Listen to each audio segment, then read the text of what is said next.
The program will now begin. Please welcome our moderator, the Georgetown Institute for Women, Peace and Security's Middle East and North Africa Policy Associate, Jihan El-Hadidi. Good morning to our audience in the United States. Good afternoon and good evening to those joining us from the Middle East and from other parts of the world. Today's conversation comes at a moment of deep significance. Yesterday, December 8th, is exactly 1 year since the fall of the regime of Bashar al-Assad after more than a decade of devastating war in Syria. A turning point that opened a new chapter that has been described as complex, fragile, uncertain, but more importantly, it's still undeniably historic. Today, Syria exists as a patchwork of realities. There are areas of relative calm, pockets of insecurity, and local communities still navigating immense humanitarian strain. However, in this landscape, one constant endures. Syrian women have not waited for permission to lead. They have shaped and continue to shape the contours of this transition with courage, commitment, and moral clarity. Throughout the war and in this past year, Syrian women have been at the front lines in grassroots mobilization, in leading humanitarian response initiatives, in global advocacy and diplomatic spaces. Syrian women insist that any future for Syria must be rooted in dignity, accountability, and equal rights. At the heart of this effort is the Syrian Women's Political Movement, a movement that has been working since 2017 to unite Syrians across geographies and ideologies around a shared vision for an inclusive and democratic Syria. Today, we are joined by three remarkable leaders of this movement, Mariam Jalabi, Muzna Dureid, and Noor Salem. But before I introduce our esteemed panelists, I'd like to remind our audience that we will be receiving their questions in the chat function. So please submit any questions you have, and we will have time to go through these questions towards the end of the event. Mariam Jalabi is a co-founder of the Syrian Women's Political Movement, and for years she was the representative of the Syrian Opposition Coalition at the United Nations in New York. She is one of the leading voices that has shaped international discourse around Syria during the war years and is still very active in international circles around Syria. Noor Salem is a feminist activist and program officer at Bada'il, a rights-based organization in Syria. Her work lies at the intersection of transformative justice, peace building, and women's political participation. She is an active member of the Syrian Women's Political Movement and has represented the movement in leading international forums. Muzna Dureid is a humanitarian practitioner with years of experience working in conflict settings with refugee communities and diaspora communities. She's also a co-founder of the Syrian Women's Political Movement, and she has worked with the White Helmets Canada office. She's also the recipient of multiple awards recognizing her contributions as a civil society leader and human rights defender. Noor, Muzna, and Mariam, welcome, and thank you for making time to speak with us today. I'd like to start with the current situation in Syria. I know that Noor and Muzna, both of you are living in Syria right now. So maybe you can start us off and share with us your assessment of the political situation and share with our audience how daily life looks like for Syrians now. Muzna, would you like to start? Yeah, thanks for having us and for featuring the situation of Syrian women during this a very important time for Syria and for the region as well. So personally and collectively, I would say that it's what happened in Syria, the fall of the regime. It's one of the historic change that will change not only the future of Syria, but also the future of the region, the MENA region, including and specifically the Levant. It's the change that happened is not only because we changed the dictatorship and that we brought a new reality to the country, but also that the Syrian revolution won this, fight against dictatorship and for freedom and democracy.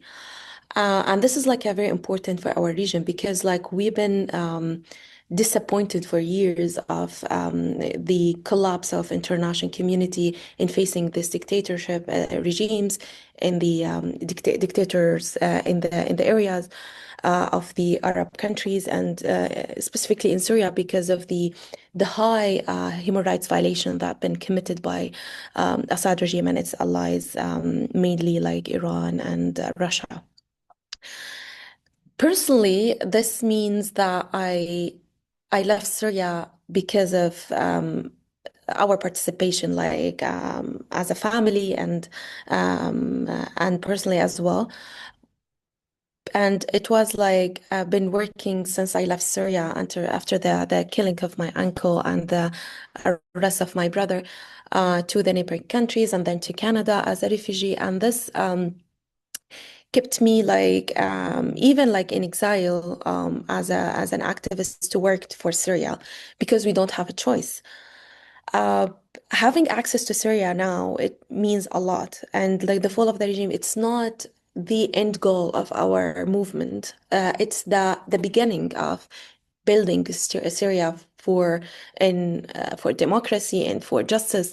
So it's like for us, it's like a toppling Assad. It's not just like that we done. It's like now we are relieved. Yeah, we are relieved because he's like now out of the country and gone. It's like his regime toppled, but it's also at the same time we feel the weight on our shoulders that this the highest price that we paid as a Syrian people, we need to continue and we need to make sure that it's like now building the country from the perspective of democratic perspective and the freedom it's there and ensuring that justice will be served for all Syrians. Thank you, Muzna, for these thoughts. And Noor, would like to hear from you. What is your Yeah, analysis of the situation in Syria right now? okay. I'm going to say thank you for hosting this webinar, and thanks for everyone who's attending and interested in the Syrian situation. First, personally, I'm going to say that I'm overwhelmed because yesterday marks a very historical, as Muzna said, moment in the Syrian future and the Syrian history. But at the same time, after losing like thousands of people after the fall of al-Assad was devastating for all of us, because after the fall of al-Assad we thought that we will live without bloodshed and we will have our we will shape our future Syria. I'm going to talk. You asked about the political situation. During my work and across different areas, communities feel that the military phase is over yet in some places in Syria, but there is still no clear political transition that we were looking for. Yes, Assad has fallen, but there is no shared plan for what comes next, no agreed steps, and no unified leadership. This creates the main realities on the ground that are four realities. It's an unstable security and safety situation because weapons are still everywhere and different groups control different areas, such as the northwest areas, the southern area. And there is no single system to protect people. So civilians and aid workers also continue to face high risks. The second reality is the hard economic condition. Prices are still rising, incomes are still low, and many basic services are weak or missing. So civil society groups are shifting back again to emergency-style support because people's needs remain very basic until now. And also there is this social tension that arose, especially after March. Communities want safety, justice, and accountability, but the absence of a political plan creates fear and mixed stories, of course. women and youth especially feel more pressured amidst this unclear atmosphere.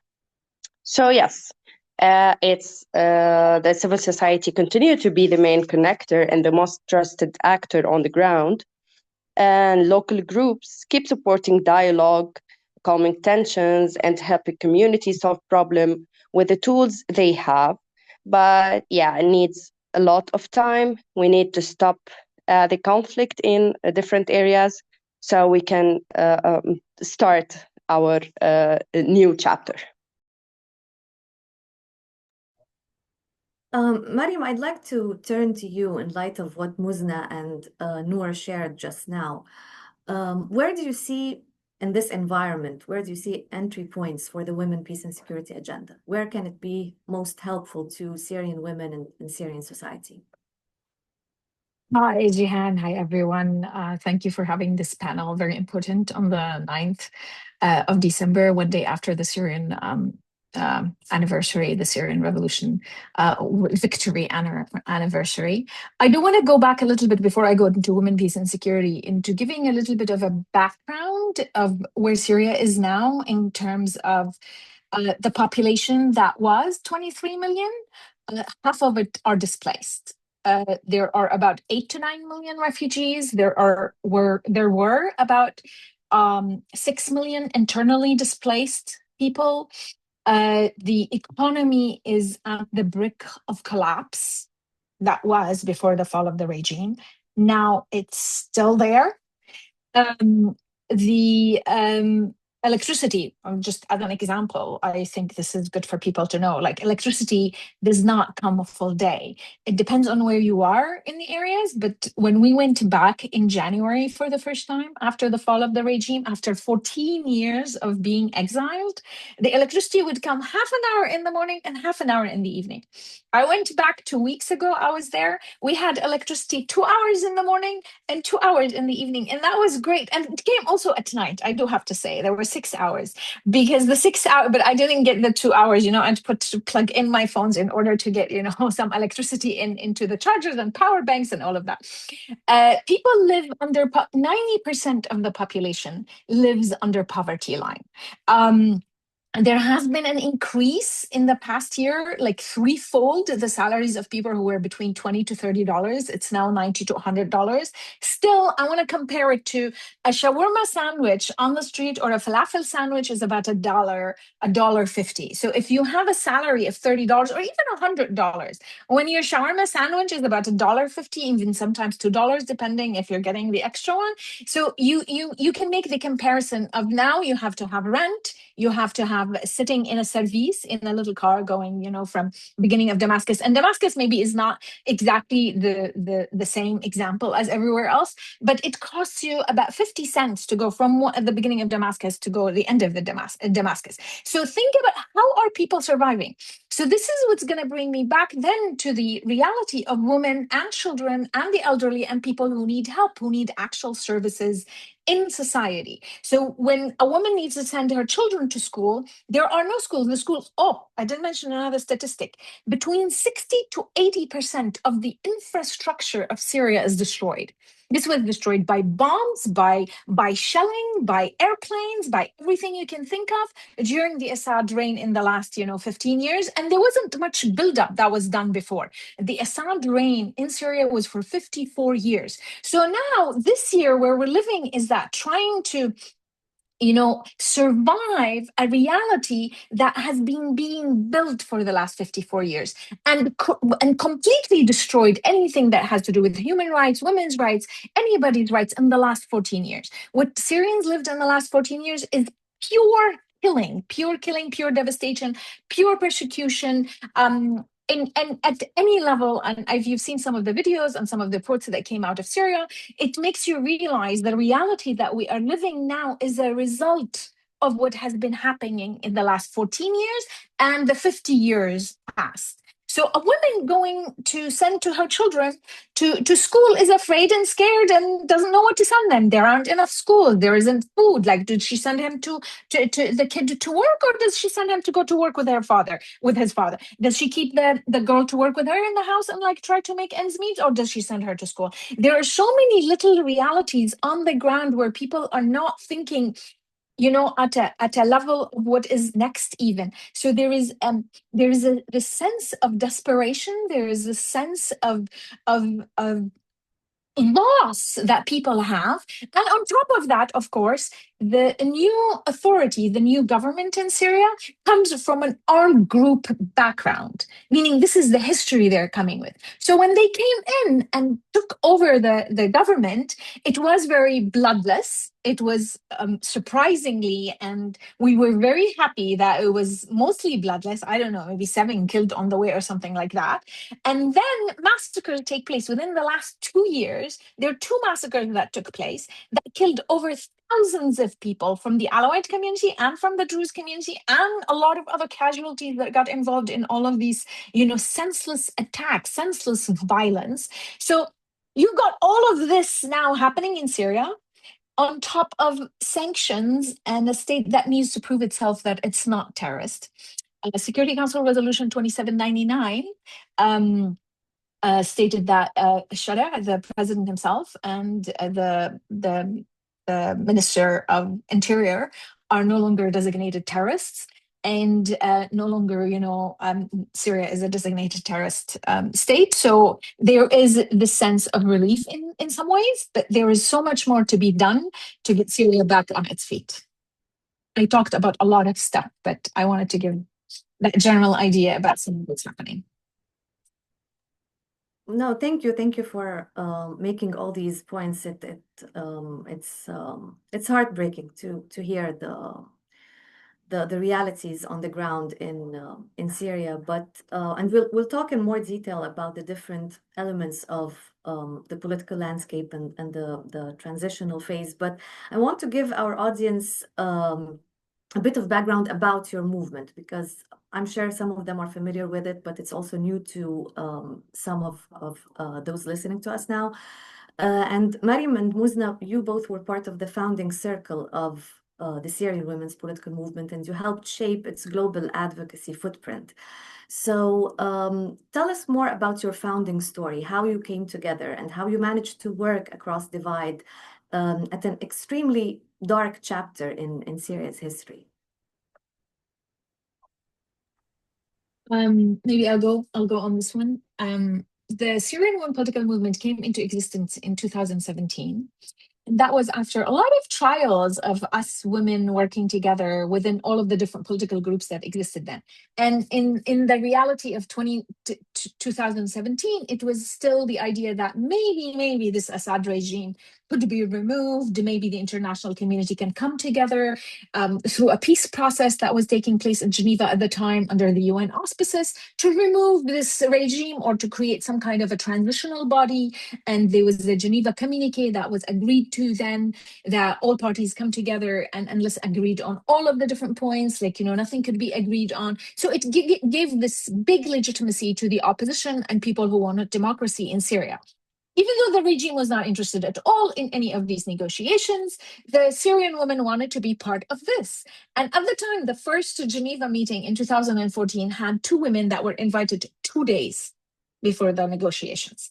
So this was not, and all of us are looking, it's like we're busy trying to create a life for people, trying to save people, trying to work on the ground. And then when they're sitting, in Geneva and trying to negotiate, it's all of the men, no women existed there. So it became an effort from all of us to come together to try to bring in women into the space. Like, these negotiations and talking about Syria and Syria's future cannot happen without having some kind of a voice that was given and a table that was given to women. And this was not working. For 7 years, we were trying to insert more women within the political bodies that already existed. And then came the time in 2017 where we're like, why are we even trying to be part of these bodies? Why are we trying to insert ourselves in what's already existing? How about we start our own political body, our own political entity, with a feminist vision, with a feminist political vision, and invite everybody to go to it, even men. So there was, when we first started, we were about 25 to 30 women. Some left, some stayed. There are 24 of us that stuck still. They are still part of the co-founding members of the Syrian Women Political Movement.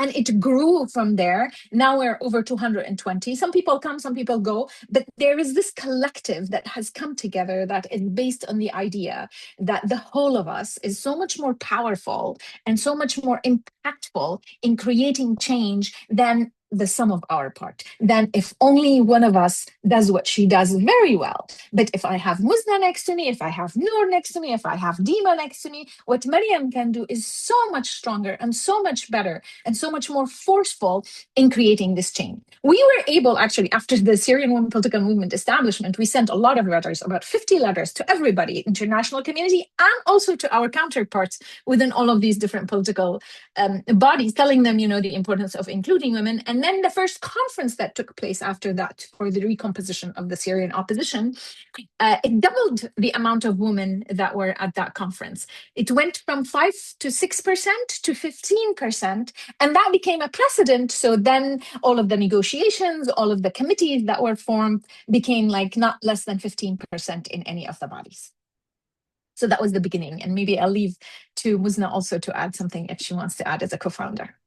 Yeah, you covered the story very well. It's specifically about numbers, it's and participation. So yeah, for sure, it's Syria as any other Arab countries, I would say. That it's participation in was in political uh, uh, uh, environment is really low, and also it's we've been trying to work on different fronts. But for me specifically, the idea was it's being a young at that time, not now, but being a young person and also a woman. So that add another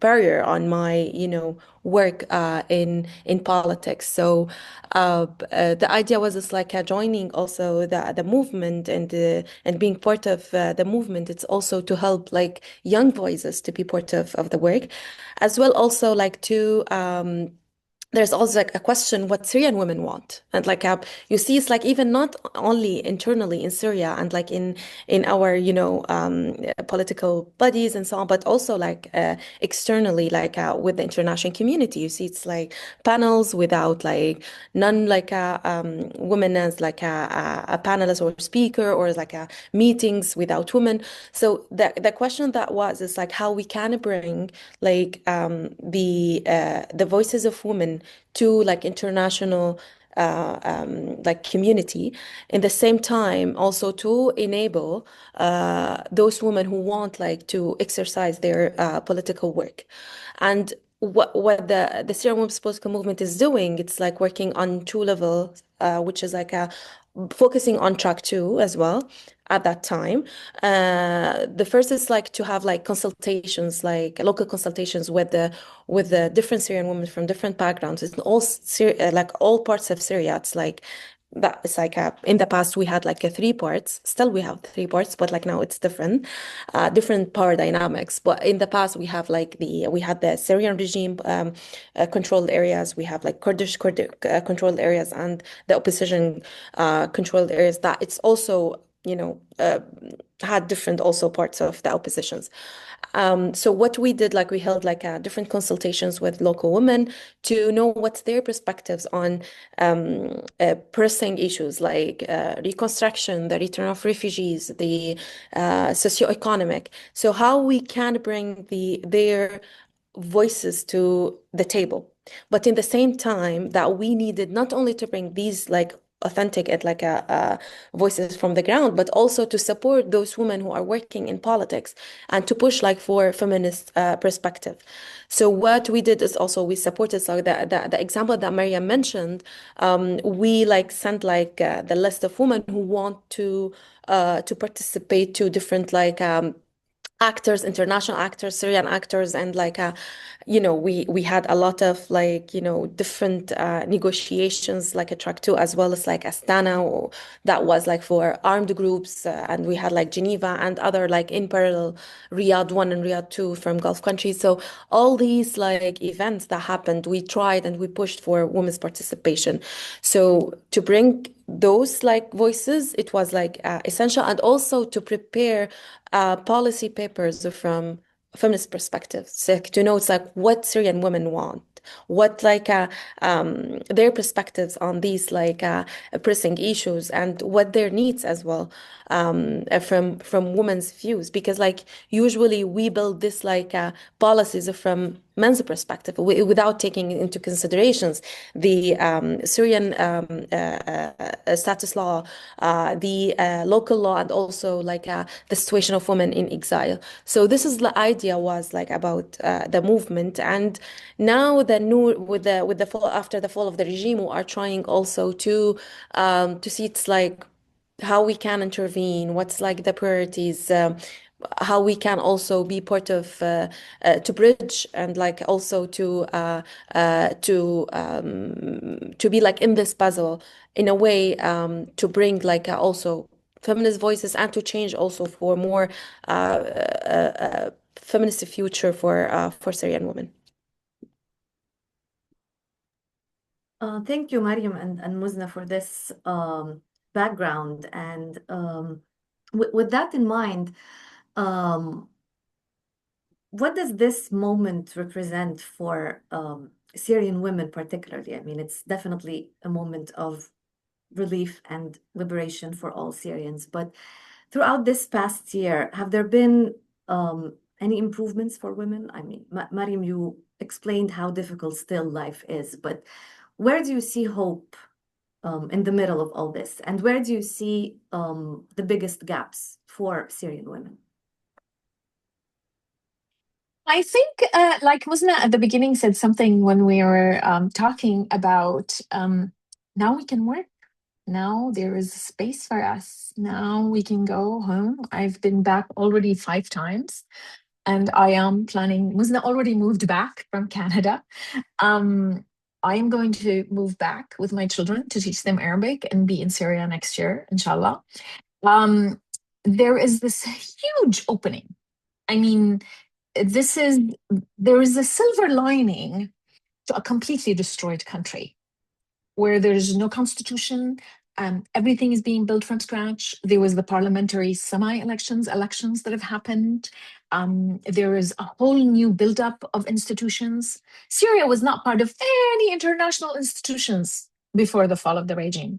Now, for the first time, Syria, attends the UN. Oh my God, the first time to come to Washington, D.C., Syrian government, Syrian president to ever enter the White House. Syrian president to come and brief the Security Council of the United Nations during UN General Assembly after 56 years of absence. When Syria actually was on the co-signees of the Charter for the United Nations in 1948, I think, or 46, I don't remember now, like sometime in the 40s, mid 40s. So Syria has been absent from the international community, and Syria has been absent in everywhere that it's also not allowing its people to do what they could do. So now I do want to say the opening is huge. It's a crack in the system, because I do want to emphasize again, we live, as a feminist, we live in patriarchal, militarized global systems. Syria is not very different from what the ideals or what really works beyond human rights treaties is. There are human rights treaties, there are the United Nations, there are a lot of conventions, there are a lot of talk and efforts that are being put by the international community and governments and institutions to create human rights, to create some kind of a space for making equal citizenship for everybody in the world. But we have seen in the past 2 years what's happening in Gaza, the type of killing that takes place, when certain people do not have, the same equal right as human beings as others. So Syria cannot be siloed out of the system and taken out from this the kind of support the Assad regime was given over the 54 years that they were in power. 2 years before the fall of the regime, they were being normalized. After, all of the devastation in Syria, the international community was trying to normalize with Assad. So what this brings us to is that Syria is living in this, like Muslim mentioned this also, it's part of a regional change, part of a regional effort into creating a new system, a new space for people to come together and work together. There are openings, there is an opportunity in Syria right now. The authorities themselves, the government themselves are saying, come back, see what you could do what work. So let's put them to the test. Let's all go, let's all work there, let's all be participant, and there will be a lot of hurdles. Violence against women, violence based on identity and sect are still, huge in Syria. There's a lot of animosity and revenge and a lot of hatred that has been built in the last 54 years that we need to deal with. There's lack of institutions. There is a lack of a legal system to even put people through courts and go through accountability trials for all of the massacres that were done, whether before or after. We don't have the systems for it now. There is the huge economic burden that exists. So this is the time, I think, a silver lining for all women to go back. I call on all Syrian women to do whatever they can from the outside and from the inside to actually try to create new systems when the parliament is rebuilt, when the constitution has to be redone. We only have a constitutional declaration now. We need to be part of the committee that establishes the constitution, that the writing of the constitution. We need to be part of every election and every space that we could be in. We need to apply for every job that we can with the government, with the institutions. And on top of that, of course, the most important part is that there is space for civil society to be active now in Syria, to have meetings, to come together, to work together, to create the changes that we want to see in human rights and women's rights. There is now the space that we could do this, and there is a lack of political. Our biggest issue right now is that there is a lack of political presence, a lack of political work that could be done in the way that we could have done, because there is no party law system, and within the Ministry of Labor and Social Issues, with the only minister in government, Hind Qabawat, our friend and a co-founding member of the Syrian political movement, they told us, they say very clearly, you cannot have any organization like the Syrian Women's Political Movement to be a political movement under that banner. So where do we become a political movement then, if we cannot be under this ministry? There is no other ministry we can go to. Or where do we register? How do we go? There are a lot of unclarities that are and uncertainties that we don't know how to work with. So these are some of the hurdles. But like Musna is in Damascus and talking to everyone, are trying to find ways of how can we become a Syrian women political movement? What are the ways for us to be registered inside? How can we be active inside? How do we bring members together to do the work that they do best? And it's a struggle, but also it's exciting, and it's very it's an opportunity. It's an opportunity that we need to grab. Because living in a patriarchal, militarized, political systems globally, where we see the kind of leaderships that we have for the most powerful countries that we have in the world, there is this opening that we need to put our foot in and keep that door open, and maybe open even more, and maybe be an example, for the region and for the world in what women can do when they're given the chance and opportunity. Thank you, Mariam, for giving us this vision of how things look like for Syrian women and for Syrian civil society. And I think this is a good segue to discuss very specific elements of this transitional year. And one of them is elections, which you briefly mentioned. And we all know that there's usually a very strong emphasis in the West on elections as a pillar of democracy and democratic transition. And Syria witnessed an election recently in October, which was closely watched by the international community, and many commentaries were quite critical of the results of the election. And for our audience's awareness, the parliamentary election that was held recently in Syria witnessed only 3% of contested seats going to women and minorities. Noor, you have been in Syria throughout that time. So, how do you interpret these results and the reaction of the international community? And most importantly, what was the reaction of local communities in Syria to this election? Okay. Regarding the election of the parliament, I'm going to talk about the absence of politics in Syria during the past years, during the al-Assad, Hafiz al-Assad and Bashar al-Assad reign, because politics was not allowed to be practiced in Syria. So we don't have like parties, we don't have enough awareness about elections, about what's going on there, how we can elect, and why do we elect. We used to see like banners of people saying that vote for us, and that's it. We don't know anything about a program or what is really the role of the parliament. Although the role of this parliament is still not powerful now, according to the declaration, because it has many of its function that is not like fully guaranteed for the parliament. But yet, many people weren't like really aware of what is this mechanism. Is it a selection, an election, or what?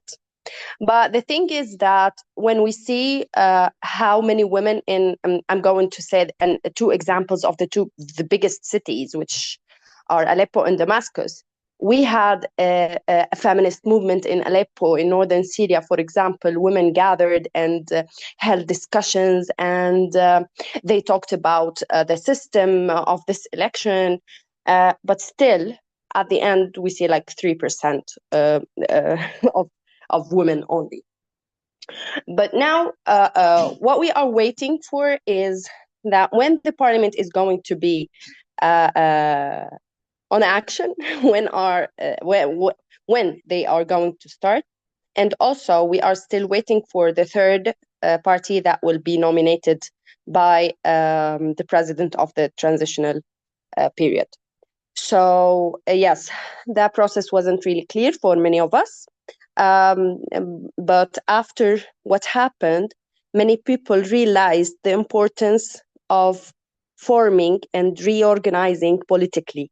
Means that we really need, it's one of the first laws that should be recirculated in this parliament is how parties are going to be organized, and that we need to be active and having programs for our Syria.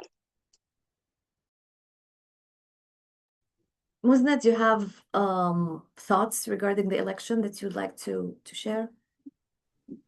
Yeah, thanks, Noor, for covering these points. I want to just like to add some of the practicality, the design, and also what means like having this, like the functioning of the people's like council, or what's like the parliament in other term. So I wanted just to get back to the Arab parameter. They did like a political polling in Syria, which is like this is for the first time. And in their findings, they said that there's like a 53% of those who participated in the polls, they said there's a confidence in the new People's Council. Yet there's only 40% feel that the election process was clearly explained and gave equal opportunity to candidates. So this also reflects that it's Syrians are aware that we need like our parliament to be functioning, and also that a lot of our daily issues related to legislative power, and that we need to move on this. But there's a problem that we don't have the infrastructure for like a popular vote for the parliament. We don't have civil registry to know it's like who's in Syria, who's out, who was dead, who was born, who was like, all of these. So having this like a civil registry, it's also important, and also money. It's like elections is really costly. It's like even for Western countries. So all of these factors led Syria to have this example or like this model of elections. It's not perfect. It's not, I would say, it's not in a favor of women, but we need this. And I would also return to the transitional constitutional declaration that also mentioned that the People's Council will be nominated through the commission of the parliament.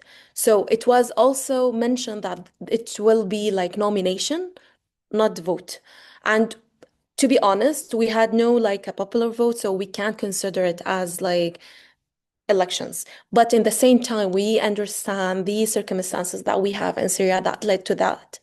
And also to collaborate also within the transitional authority on ensuring that as like what happened in the vote will be also reformed, specifically on women's participation and specifically on minorities. However, it's like even though with like the third that will be appointed by the transitional president, there's also a need that we need to work with those members because those like normally in other parliaments we have like political parties behind these MPs, but in Syria those MPs will be like just individuals. They don't have like political parties behind them. They don't have that experience on drafting, voting, lobbying within the parliament itself. So what we need in Syria also to work on this, to ensure that there's like allyship, there's like a clear vision on changing legislative laws in Syria, and in the same time supporting women. Because what I heard also from different friends who did this experience and who ran the elections, they said that they specifically women, they had no knowledge on how to lobby as men. And how to, work strategically to ensure that it's like for example, in Damascus, we had like around like 520 hundred nominations for Damascus, 7 out of them for women, but 0 women won from Damascus, which is like what a shame we have for Damascus as the capital as well, where there's a lot of organizations and a lot of like but however the problem was also that even within like women nominees, they had no like strategic work on saying it's like, yeah, Maryam, you have like more chance than me to win this like college elections, so I will leave it to you. It's like I will just like remove my candidacy. So this is what we need. It's like working within like other like between women to give those who have like more chance or priority to win to get their seats, rather than just like working without having like a strategy and like a lobbying within like feminist like candidates and also women candidates and also our friends from men, like having allyship also from men candidates. So this is what we need, and I would say it was like a lost opportunity because even for our movement, we've been like fragmented in terms of like deciding what we can do within this like design and how we can support women because it wasn't new. And as like the figures from the Arab Perimeter mentioned that there is like a 40% of Syrians, they don't know the design of this elections. So some of them like thought that it's going to be like they will go to the ballot and like vote and so on. So there was like a lot of misunderstanding, and and that we need to work on this for the future. But however, it's like now it is what it is. Like we need to work within this like situation to ensure that more women will be nominated by the like in the transitional president, and also that we support those members because they need our support collectively and also individually. Thank you, Muzna, and thank you, Noor, for giving us this insider perspective on the Syrian election. And this takes us to another core pillar of any transition, which is transitional justice. And you mentioned at the beginning, the three of you, the level of destruction that the country has been through, the thousands of people killed, displaced, detained, the torture in prisons. Mass atrocities have been committed in Syria. How does the transitional justice piece look like? The United Nations Human Rights Office expressed serious concern over the slow pace of transition. And Muzna and Noor, both of you, you have done work related to justice, and you have some legal experience. So what justice mechanisms are emerging in Syria, if any, and are women's stories and experiences being centered in these justice mechanisms, or are they sidelined? Noor, would you like to start on this? Yes, I can start. Well, also the justice and transitional justice is something that it's not really clear. We 1 year after the fall of al-Assad, two committees were formed. They were independent, one for the transitional justice and the other for the missing persons. And I know that they started their unofficial work, and I attended, for example, one of the conferences with the commission, the Independent Commission for Missing Persons, and they were trying to identify what are they going to, who are the missing persons they are going to talk about. We are talking about missing persons because of al-Assad regime violations, or other factions and other authorities, de facto authorities in Syria. And also we had this conversation about their collaboration with the civil society in Syria, which is really active and was really active in this case, especially the transitional justice before the fall of al-Assad. But until now, actually, I don't see that there is this tangible steps on earth on the field. Many people have questions, especially those who have missing persons, who have like their children were detained and killed.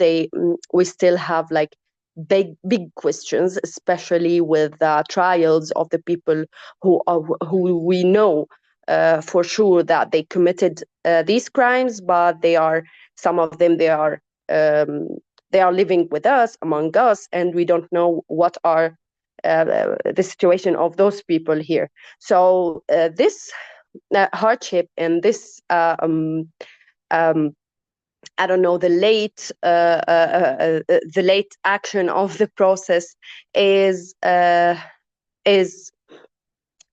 growing a sense for people that they have to take justice by themselves. And I think that this is one of the biggest reasons that we saw two main massacres in Syria against the Alawite community and the Druze community.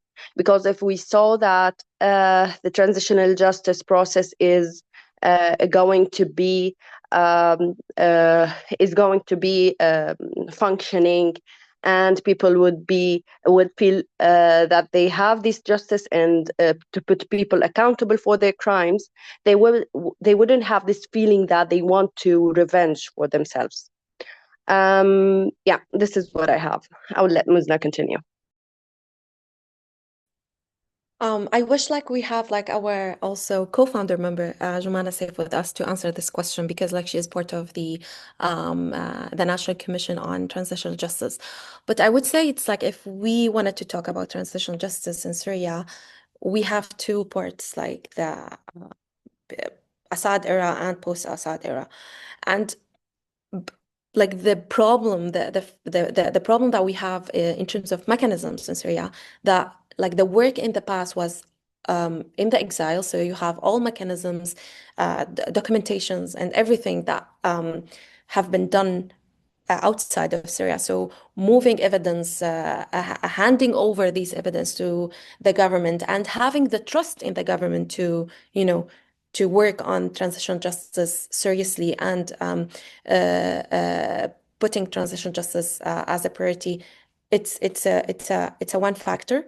The other factor that is like in Syria, those who have been involved in human rights violations, the numbers, I mean, it's really huge. So you have two options, like amnesty or holding everyone accountable for their violations. So, but what is important in Syria, it's like to see transitional justice as not one time like work, but also focusing on all forms of transitional justice, including like those who have been under torture, or those who disappeared, or those who have been displaced, the destructions, like those who lost their homes and they have no place now to come back to.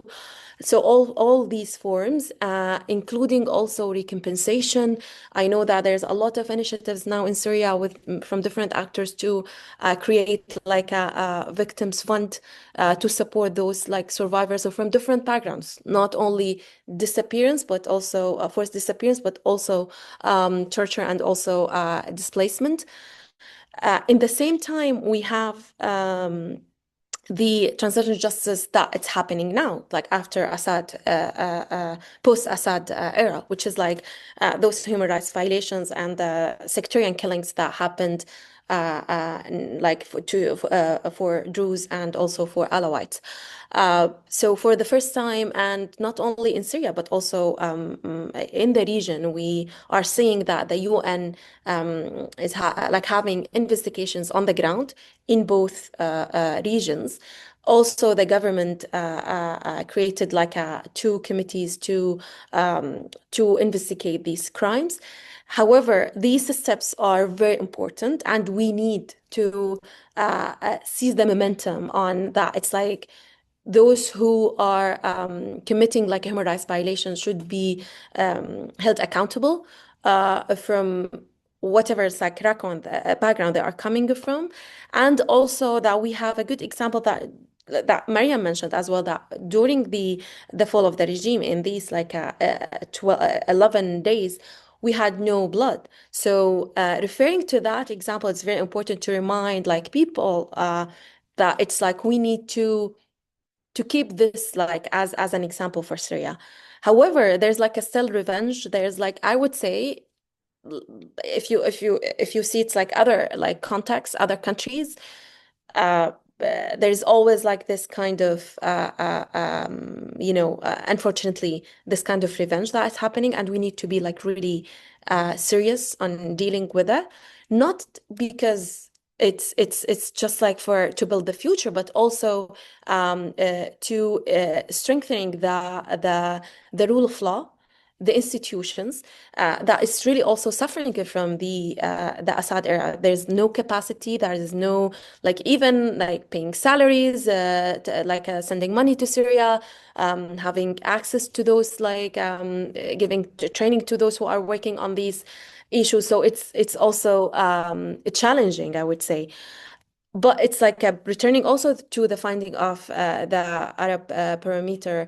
They said there is like 63% of the answers from participants. They said kidnapping, it's a critical threat on Syrians, and specifically for women, because the majority of those who have been kidnapped, they are women, and they are like also young women. So women see this as a threat, and also the whole society. Like the society is very polarized, and it's so easy, and the disinformation spread everywhere on specifically on cyberspace spaces. But what is important is like that we keep the emphasis on that. It's like we need to build Syria that is fair and that give like equal treatment for all citizens. And that is also that we need to do that disarmament because it's one of the most crucial questions for post-conflict countries as well. 74% of the participants they said that they wanted to have a monopoly on weapons and arms to have like disarmament for the government, which is good that there's like a trust to build on. There is a lot of like violation that happened. There's a lot of mistakes, but we need to look for the future to see it's like how we can reform also the security sector that we have, the defense sector that we have, include like having women in these sectors, working with the government and other actors to reform these sectors and to make sure that within limited capacity that we have in Syria, that we, cross this transitional time because this is our only opportunity. If we don't cross the transitional time safely, we will get back to the cycle of violence, civil war, and whatever. So it's like working on the common threats. It's very important and finding these like common interests locally. It's very important to work for transitional justice and also not forgetting that there's a lot of external tutelage from the foreigners and like from other countries around Syria. The foreign intervention in the politics in Syria, it's very also pushing the people to have this kind of backlash. And this is should be stopped somehow because otherwise Syria will be pushed to a very hard situation and very hard like option, including like Israel. Like when they say it's like they are supporting Jews, maybe Noor is like the better than me in to explain this. That supporting and protecting Jews, this is not right. Israel is not protecting any civilians, even like in Palestine. So how come that this will be in Syria? So this interventions is also a red flag for us, and we see it as like one of our a threat that we need to work on and to stop as well to ensure that the future will be better for us. Thank you. Thank you, Muzna, for this extensive account on the justice part. And Noor, I think you want to add something to the justice piece.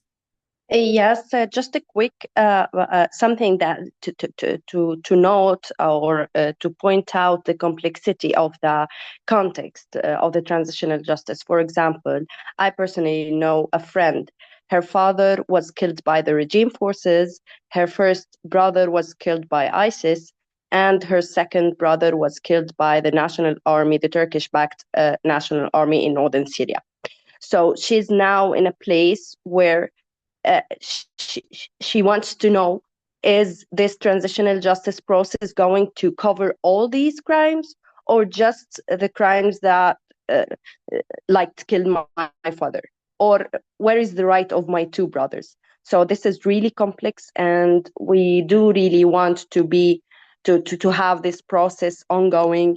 And because if, as Muzna said, if we didn't pass out this transitional period, we are going to have a civil war, especially that people, as I said before, as I mentioned, if they felt that they have to do it themselves. Well, that's a very dark reality that there are still sectarian tensions on the ground, and there's no clear political path forward, no constitutional framework. We mentioned the election complications, the complications related to attaining transitional justice. So I guess this naturally invites us to ask, how is your movement addressing all of these shortcomings? Obviously, Syria has still a very long way to go, and the country needs massive financial resources to rebuild the infrastructure, the educational system, the legal and financial systems. It will take time for the sanctions to be fully lifted. So what is your vision as a political movement to address the political situation in Syria? What alternative are you providing on a policy level? What policy levers do you think are most effective? Is it mobilizing the local community or international engagement? I think, Muzna, you warned against the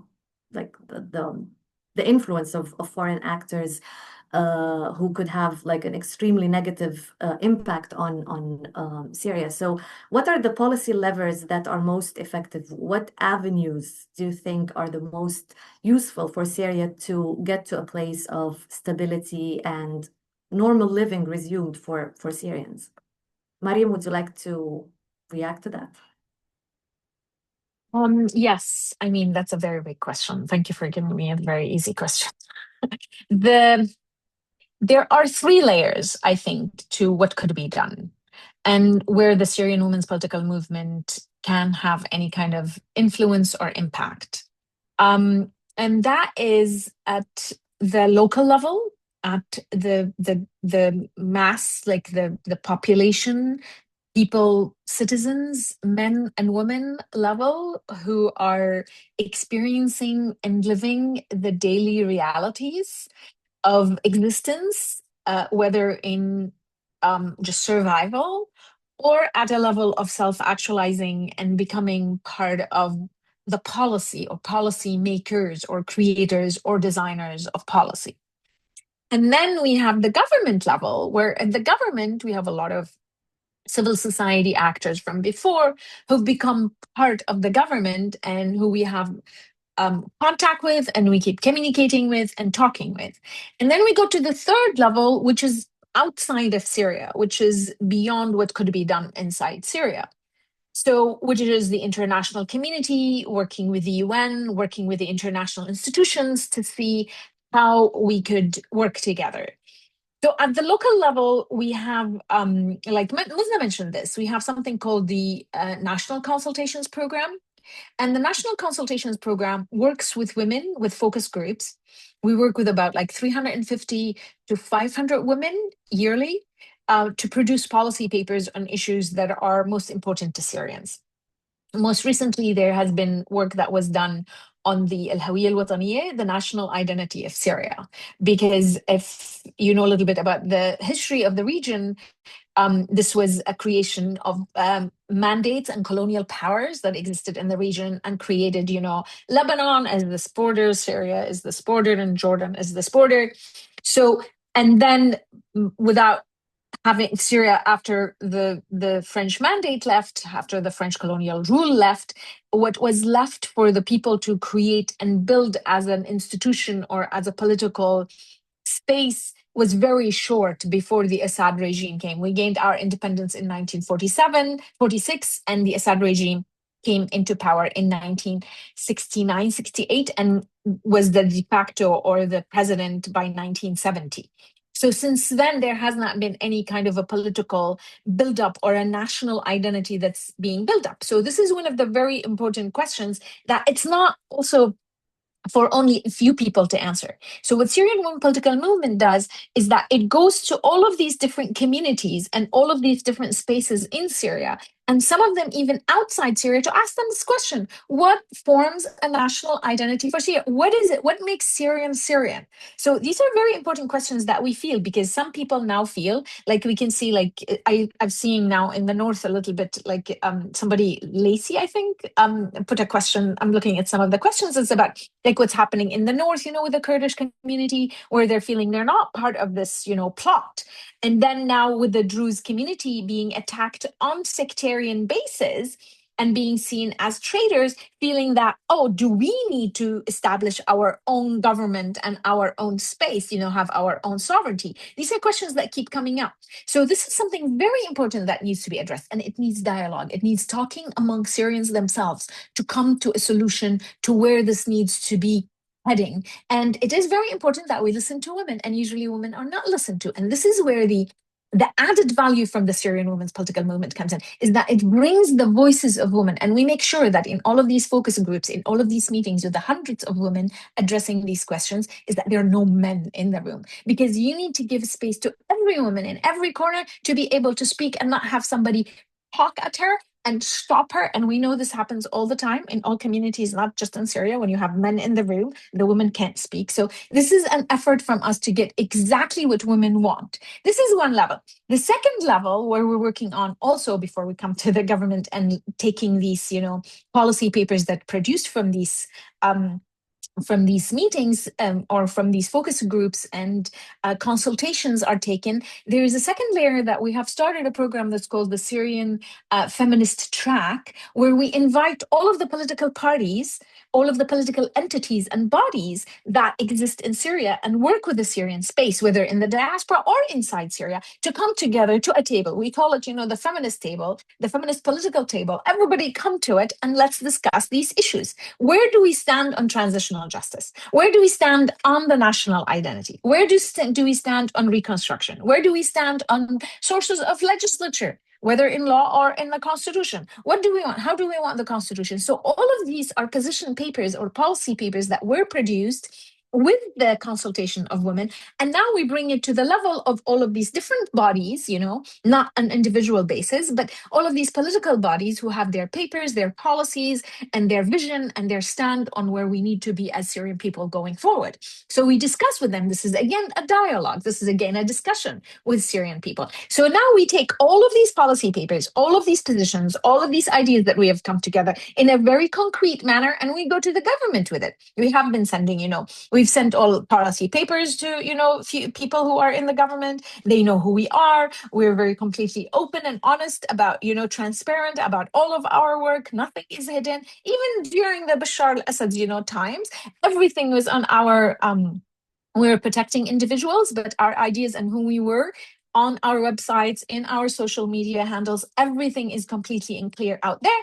And then we take this to the last level, which is the international community. We go to the UN, we have bilaterals, we have over 45 to 50 bilaterals every year that we do to talk to the international community, to tell them, here we are, here are the Syrian women, this is what we think, this is what we got in national consultations where people stand in Syria on these issues. And these are the things that we agree on, and these are the things we don't agree on that needs further consultations and further discussions.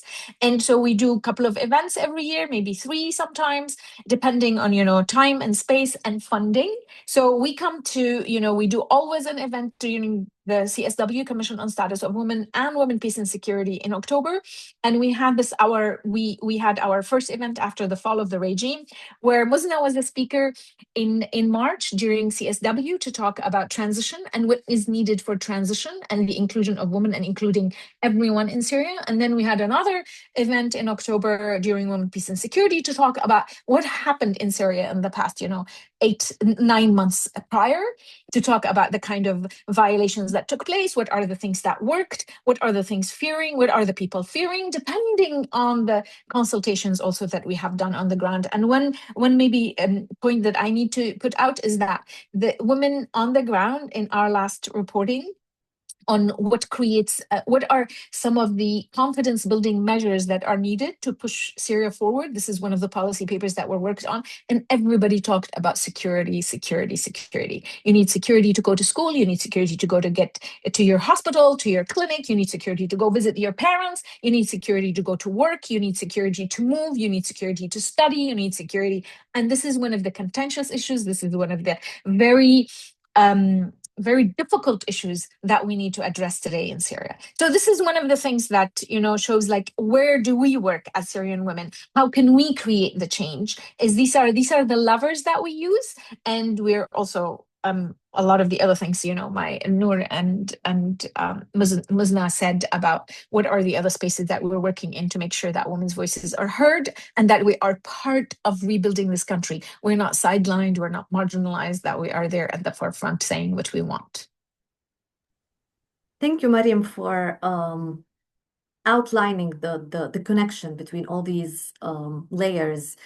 And I think before we turn to our audience, maybe if each one of you could make a concrete call to action that you would like to collectively voice from this platform, a call to action that reflects your priorities for 2026 and what you think the different stakeholders should be doing to support Syria and to shift the dynamics on the ground in a positive way. Noor, what would be your call to action? Well, we have many priorities. I'm going to talk, but mainly about how to protect and widen this small political space that women have, and push for binding guarantees for women's rights in any roadmap, any political roadmap, and connect local women's directly to national and international tracks. Because I see that success is seeing Syrian women not only consulted, but sitting at negotiations, as drafters, decision makers, and level feeling that these decisions answer their real needs that Mariam talked about. Firstly, security. Muzna? From my end, it's that it's like despite that Assad escaped Syria, but patriarchy like didn't on the same flight. So Syria is still like suffering from patriarchy in the system, in the law, in the socially, like at different levels. And all like those who are working on transitional justice know that it's like the transitional time is very risky. And roughly we have 26% of those countries that like had like a successful transitional time. So we have this opportunity that we need to seize and to work together. It's like maybe we have like a huge disagreement between our values or our beliefs or whatever, so that we need to work together to just cross this time. And also that it's like the movement has like a spectrum of like members, so you can work with all of like these like with those different backgrounds of our members on whatever is like a issue that you are working on. So just communicate with us, try to reach out to us, and we will find the expert from who can support you on your work, because you need to listen and learn about Syria before intervening. The situation is very fragile, it's very sensitive, and you need to localize your work. And to localize your work, you should be driven through the lived experience of Syrian women.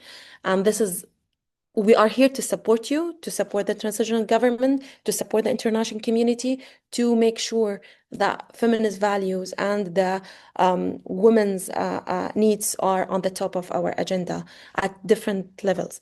Despite that, there's like a global backsliding on women's issues, and we are aware of this. And Syria, it's not out of this planet, so we need to work together despite the funding cuts and everything that we have as a struggles as a woman globally. But we need to work together because like we have already a lot of like conflicts, genocides around us, and we need to make Syria as an example for the return of refugees, for women's participation, for the reconstruction, and also different levels. And also specifically, sorry, it's long, but it's just like translating the international frameworks into national frameworks. So we have a lot to work on, like the personal status law, the CEDAW, like and other like international frameworks that we need to push Syria to be part of it, like the Women's Statute and others, 1325. But we need your help. It's like we can't do that like alone, and learning from other like feminists as well in Afghanistan, in Gaza, and Libya, and Yemen. It's like Ukraine and other countries is really helpful. In Latin America, like Guatemala, Honduras, and Mexico, those who went through the same pathway as well. It's very important. So please reach out. We are here to work together to make sure, despite that we are overstretched, but like we are really happy to like to work together with any like supporter and like with any like actor who wanted to to work together for Syria. Mariam? Thank you, Jihan.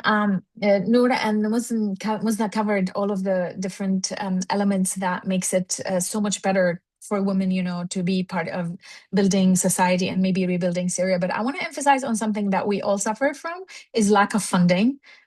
So lack of funding for women, lack of funding for personal projects, meaning, working on the ground at the local level. If you're not registered, then you don't get money to do, even though you're supporting your community, you're doing all of these, volunteer works. The Syrian Women Political Movement keep one of the biggest hurdles that we are always having and always facing. And now with all of the cuts that Musna talked about also, there's a whole international turn back on women's rights, on human rights. So we need the international community and women and feminists and organizations to support women on the ground, to support all of the women organizations. It is very important that we give them resources to travel, to do their work, to have their meetings, to create circles where they can, plan and plot to topple patriarchy. We need them to come together. And I have, just on a very personal level, if anybody's interested in supporting women in Syria specifically, we have a partner, Women International League for Peace and Freedom, that has created a button where you can actually click and give as whatever much, however much you're willing to give to, and this goes directly to Syrian women leaders who are working inside. And I want to remind everyone that people live under 90% of the population lives under poverty line. So whatever you send is actually going to be benefiting somebody, some women inside Syria, to continue doing the kind of work that she's doing as a leader, as a community person who is doing all of this great work. So I hope I'm gonna have maybe GWIPS share a link with you, and any kind of a donation to that would be amazing and wonderful. And thank you so much. And for the ones who give the more money, the ones who have access to more, please support women organizations that are working on the ground. Please give funding, give flexible funding so that women can keep doing their work, whether they're registered or not. It's very important that we can keep giving resources to women to keep doing the amazing work that they do. Thank you, Jihan. Thank you, Mariam. And I think this is a great conclusion to the discussion, but I want to give our audience time also to reflect on what you shared. You made very important points and insights, and I'm sure our participants are all intrigued by what you said. And I think we have time for one or two questions from the audience. My colleague Helen has been following the Q&A function. Helen, do we have time for a question or two from the audience? Yeah, we do. So we have one question here about how Syrian women and you all personally have managed to stay resilient and to maintain influence in your decision-making spaces, and if there are any strategies or mechanisms that have emerged that you've shared within your networks that may be valuable advice for women in other countries who are also looking to build collective political influence. Whoever would like to address that. I'll jump in. I think it is very important that we remember women everywhere do have the same kind of struggles, because as we keep mentioning and we keep saying, that patriarchy has not left Syria and has not left the world. Patriarchy is still, when you're looking around the world. I was looking at some statistics the other day for some speech that I had to give, and I'm looking at what is the number of women state leaders or heads of state.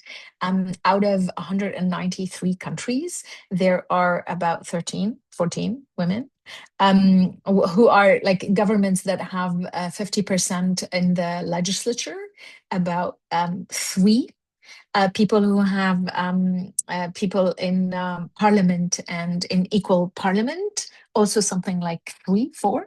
So when we're looking at it around the world, in what women where women are, we are in very similar spaces, but different problems and different tactics and different issues.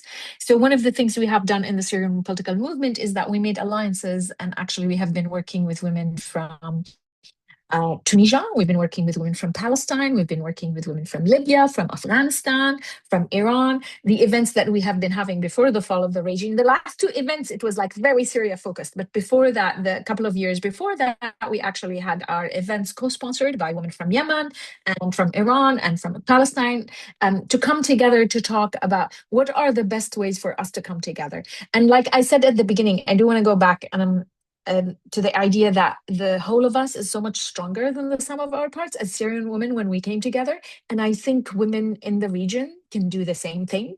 Like maybe at least the maybe people who are speaking, like maybe countries who have Arabic as an official language, we can come together and collaborate together. And then we can go further out in the region, maybe Turkey, Afghanistan, Pakistan, India. We can make connections to work with, because there is also this need that we look at what are the things that we can focus on, the simple things like focused on that we can create change with that will impact most women. I think these are very important questions, and it's we're happy and ready to collaborate with anyone. And we have a specific program actually that calls Women Decide.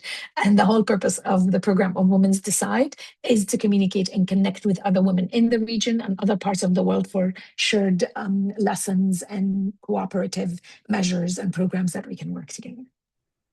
Well, we definitely need a special session for cross-learning and coalition building among women in the region and even beyond the Middle East, because we see women at the front lines everywhere, but we also see fragmentation, and we need to connect and learn from one another. And whether in Sudan or Palestine or Yemen, I'm sure there are amazing women everywhere, and there's a lot to learn from the Syrian experience, which carries lessons beyond the borders of Syria. I'd also highlight that we got some comments from the audience in the chat, not necessarily questions, but they were all emphasizing the local level and the importance of advocacy on the local level. So, and it definitely makes sense, because this is where everything starts. Noor and Muzna, any final thoughts before we wrap up? Okay. If I may add something that, as Mariam said, and I want to really emphasize that work as networks, not individuals. No woman survived any pressure alone. Form your support systems within your networks. Focus on community needs. Usually women have no political competition. And we made our presence harder to ignore by focusing on our needs, and use these small openings available. Even when the space is narrow, we should treat it as an entry point. And yeah, that is it. Thank you. Muzna? For me, it's like one of the success that we have in the movement is that was like that we came from different backgrounds, and having this different experience and different backgrounds really helped us to have different voices, perspectives, and being also fair to Syria itself as a country, not giving like a one perspective and one narrative and so on. Honestly, it was like a hell in the beginning. It was so difficult, but now like we can see the fruit of that work, and that it's that always like when you come to our movement, that there's something that you can rely on these pressing issues and these like important files for Syria. You can find like different voices, different perspectives, and this like helped us to be always like active, present in different like occasions and events.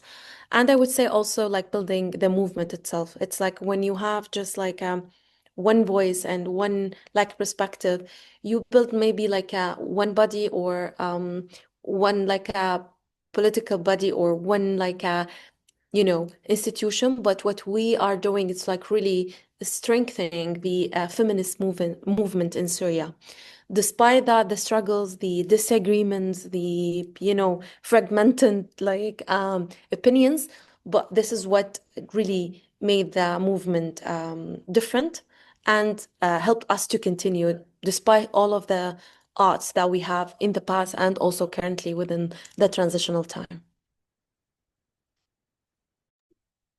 Well, this has been a very rich discussion, and I'm deeply grateful to each one of you for your courage, your resilience, your leadership at this critical moment in Syria's history, and your work really is an example for women across the world.